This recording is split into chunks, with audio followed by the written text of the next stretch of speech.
এক মেয়ে শরীরে জিন এসে বলছে আমি নিজ থেকে আসিনি, বরং মেয়ে আমাকে ডেকে এনেছে। কিভাবে জিন বলল? সে মেয়েটি বাথরুমে যখন গোসল করতে যায় সে গান গাইতো, কাছে এসো কাছে এসো। কলোজাব কাছে আসার গল্প, এরকম একটা বিজ্ঞাপনে আপনারা হয়তো এই গানটি শুনেছেন।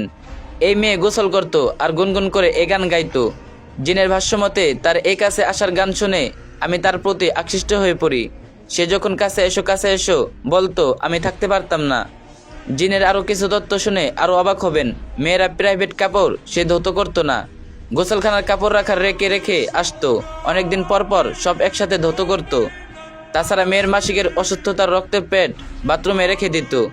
জিনের দাবি সেখান থেকে নাপাকের ঘিরান আমাকে তার দিকে টানতো, যার কারণে আমি তার প্রতি আকৃষ্ট হয়ে গেছি। এই বিষয়গুলি আমাদের অনেকের পরিবারের মেয়েরা করে। আসলে বিষয়গুলি এখানে বলাটাও লজ্জাকর, কিন্তু বলাটা জাস্ট সতর্কতার জন্য, সাবধানতার জন্য। আমাদের পরিবারের অনেক উঠতি বয়সের মেয়েরাও ভুলে এমন কিছু অনেক সময় করে ফেলে। তাই আমরা অভিভাবকরা যারা আছি, আমাদের মেয়েরা যেন এই বিষয়গুলির প্রতি খেয়াল রাখে, তাদেরকে এ ব্যাপারে সতর্কতা ও তাগিদ দিতে থাকা।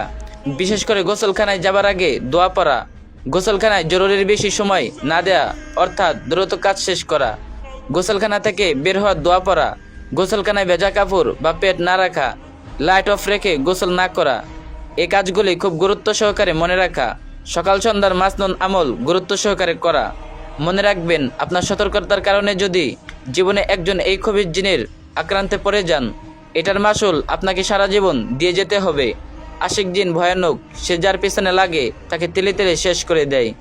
এই ভিডিওটি অন্য একজনের সাথে শেয়ার করুন যাতে সবাই সতর্ক থাকে, আর যে যেতে পারেন কপি লিঙ্ক করে দিন।